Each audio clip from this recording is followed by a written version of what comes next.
Bueno, formalmente muy bienvenidos y muy buenas tardes. Capítulo del 17 de mayo, ya segunda quincena del mes 5 del calendario. Con algún frío que empieza a notarse, por ahora la temperatura está acompañando. Es un otoño primaveral todavía, dicen que vendrá el otoño invernal pronto. Y en ese contexto las tres imágenes del día que dan un poco perspectiva del día tienen que ver, en principio, con la situación límite, la del COVID, que augura probablemente más restricciones. Fue el gobernador Schiaretti el que advirtió desde su reposo, ya fue dado de alta tras la intervención quirúrgica, que finalmente es probable que Córdoba se encamine a algunas restricciones adicionales. Han crecido mucho los casos y empiezan a crecer las unidades de terapia intensiva ocupadas. En un sistema que tiene restricciones severas en la provincia de Santa Fe, Rafaela, Santa Fe Ciudad, Rosario, con sistemas colapsados, es decir, sin unidades de terapia intensiva, sin camas libres. Esto está pasando hoy con un sistema privado que le está pidiendo al gobernador Perotti que tome medidas drásticas. Perotti que reconoce que están al caer y que algunas medidas van a tomar en una presencialidad de más educativa que volvió en San Lorenzo y en Rosario para la primaria y el jardín, pero no para la secundaria, que mantiene la cuota parte de virtualidad. Y en provincias como Neuquén, donde el sistema está al límite, hacia donde fue Bisotti en el día de ayer, se reunió con Omar Gutiérrez.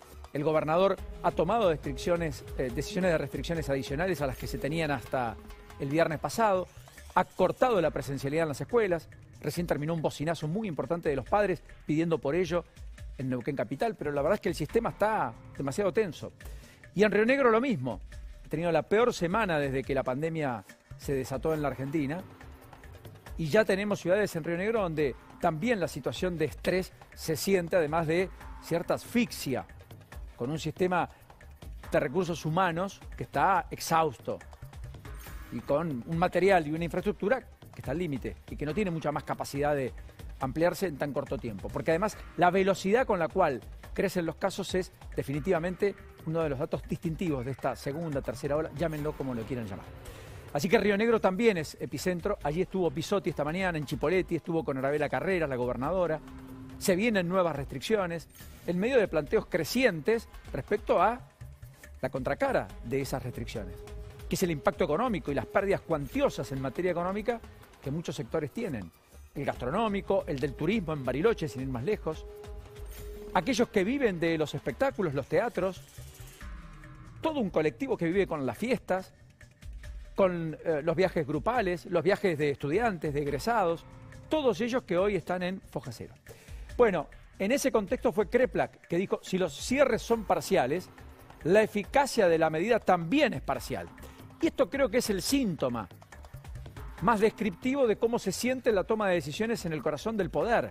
Porque Alberto Fernández, tras la gira, dice que las restricciones hoy son el único camino. Claro, sin vacunación eficaz, lo que hay es solo una medida, otra vez, como en el principio, de restricciones, para evitar que la cadena de contagios se potencie.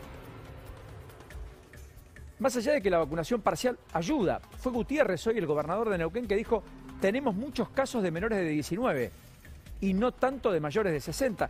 Es una provincia que ha vacunado fuertemente y el 69% de la población objetivo a vacunar, casi 7 de cada 10 de los que tienen comorbilidades, siendo mayor de 18 años o son mayores de 65, ya están vacunados con una dosis que baja el efecto de atravesar el COVID, que casi elimina la perspectiva de muerte y que reduce sustancialmente en un 80% a aquellos que terminan en unidades de terapia intensiva.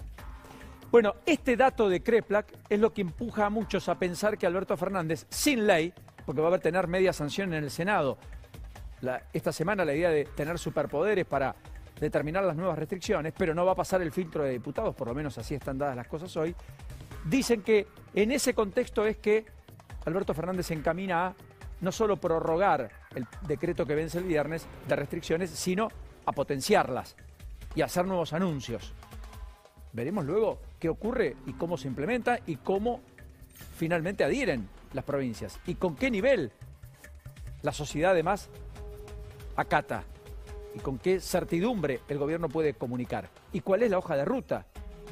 Porque ustedes recuerdan que lo primero que dijeron es por 15 días. El primer anuncio, ¿se acuerdan? Hace ya poco más de un mes. Y lo único que venimos viendo es cómo todo se tiende a complicar un poco más. Y cuando digo se complica un poco más está la segunda imagen. El Congreso en ebullición explícita. Ya no hay problemas por lo bajo. La ebullición es explícita. ¿Y por qué es explícita? Bueno, porque los acuerdos políticos brillan por su ausencia, porque están dinamitados puentes con el sector mayoritario de la oposición, de Juntos por el Cambio. Pero también empieza a tener problemas el oficialismo en la construcción de consensos en diputados, porque en el Senado no hay mayores problemas. Y cuando los tienen, tratan de modificar la ley para ajustarse a las posibilidades del Senado. El Senado del kirchnerismo tiene 41 voluntades. Para poner al nuevo procurador, al jefe de los fiscales, requiere de 2/3 partes, por lo tanto de casi 50 voluntades. No le alcanza.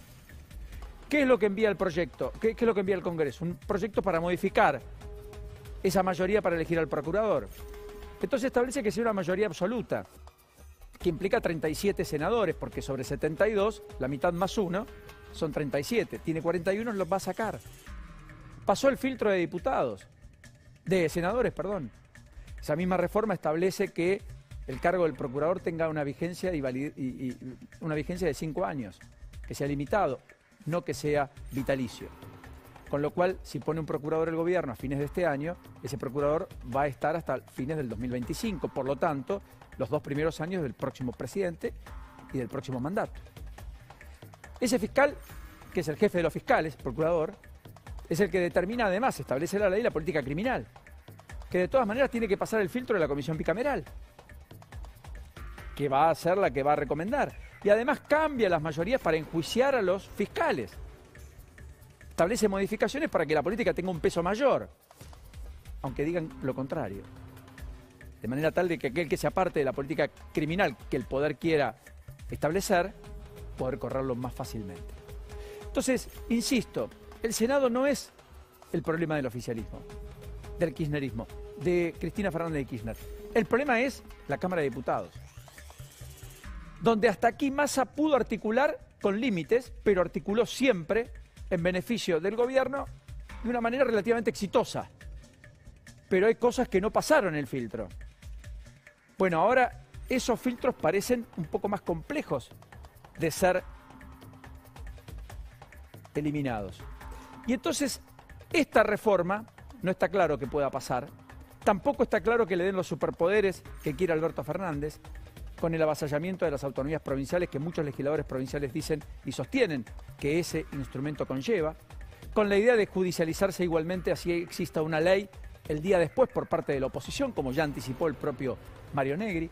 Una figura clave será Roberto Lavagna, porque es el que tras sí tiene una serie de legisladores que le podrían abrir la llave al propio oficialismo, que ostenta 119 diputados de los 131 que necesita para tener quórum primero y luego validar un proyecto de ley. ¿Y qué ha dicho Lavagna hoy, hace poquito tiempo, en cuestiones institucionales, las reglas fundamentales de funcionamiento de los poderes de la República? Toda reforma requiere mayorías amplias y acuerdos previos, extendidos y profundos, lo que hoy no ha sido construido. De ellos dependen la estabilidad y calidad democrática. Lavagna parece que se corrió. Tal vez tenga que ver con el lanzamiento pronto de Randazzo como candidato y la cercanía con él y el apuntalamiento de una forma de construcción política diferente, distinta. Es posible. Esto va a dinamitar puente con propios lavañistas que hoy integran el gobierno. Habrá que ver qué pasa con su propio hijo al frente del INDEC. Porque si Lavagna se planta y Córdoba se planta a través de Schiaretti, los 4 diputados de Schiaretti en la provincia, dicen que las reformas como la de superpoderes que pide Alberto Fernández, pero básicamente la del Ministerio Público Fiscal, no pasan, el tamiz de lo que entienden que debe reformarse en la Argentina, esas reformas van a caer en bolsillo roto. Sería un fracaso muy grande para el gobierno. ¿Cuál es la amenaza reciente de las últimas horas? Bueno, si se caen los acuerdos políticos, se cae el acuerdo de posponer las PASO. Y después de última veremos si hay PASO. Y sin PASO no se dinamita el oficialismo, sin PASO se dinamita la oposición. Porque la PASO resuelve a la oposición lo que el oficialismo puede ordenar desde el poder, la billetera y las lapiceras, de cada una de las esferas del poder. Por lo tanto, no parece poca cosa lo que está pasando dentro del Congreso. Y en simultáneo a eso se discute la nueva ley de biocombustibles, y en simultáneo vendrán discusiones vinculadas a el tema deuda y tantas otras cosas en una situación de cierta y relativa parálisis que podría producirse si es que el oficialismo no construye con los aliados circunstanciales que han sido funcionales hasta aquí las mayorías que requieren para validar sus proyectos. Así que este es un poco el contexto. Vamos a hablar con Javier Laney un ratito de todos los detalles y con Lourdes Marchese de todos los detalles de estas reformas que son claves y que tendrán como protagonista al propio Congreso. Y el tercer tema es el viento de cola. Si el viento de cola va a alcanzar. Qué cosa, ¿no? Pensar siempre que alguien te pueda salvar. La soja $600, el precio internacional del crudo, que la plata en el mundo es muy barata, que ahora tiene inflación en Estados Unidos, entonces eso va a levantar la tasa de los bonos y por lo tanto quizás alguno se anime a invertir en países de un poquito más de riesgo. La verdad es que la soja le va a dar mucho. Con Javi vamos a precisar algunos datos, algunos detalles de cuánto son esos fondos extras que le van a aportar a la economía. Se habla de casi 10.000 millones de dólares. Para que usted tenga una idea, es una magnitud inconmensurable. 10.000 millones de dólares, una torta de plata. Y la pregunta es, ¿qué cree un espacio o un sector cercano a Kicillof? Que eso hay que volcarlo al mercado doméstico. Que todo lo que liquidan la soja hay que ponerlo en consumo. Para tratar de que empaten o le ganen los salarios por primera vez a los precios, para crear un clima más propicio en términos de competitividad electoral para el gobierno y por sobre todas las cosas para que el desencanto y la profundidad de la crisis no golpee más, inclusive, por supuesto, potenciado si es que la pandemia requiere más restricciones y por lo tanto menor nivel de actividad y por lo tanto menor nivel de empleo y por lo tanto más destrucción del empleo no formal, que es el que más rápidamente se destruye. En un país que de todas maneras tiene una cuestión desde hace ya tiempos que ha ido creciendo y que ya hoy es francamente un eslabón que no puede ser soslayado cuando uno analiza la relación entre tener trabajo y tener una posición económica relativa en la sociedad. Observen lo que ha pasado en los últimos años, 2015-2020, con el nivel de ingreso. Porque hay un tema, no tener empleo, por supuesto, dramático. Hay otro tema, necesitar de un subsidio, de un bolsón de comida para comer o para llegar a fin de mes. Pero hay un tercer tema, no solo ya la calidad del empleo, si es marginal o si es formal, sino la pérdida del poder adquisitivo de los que incluso tienen trabajo y formal.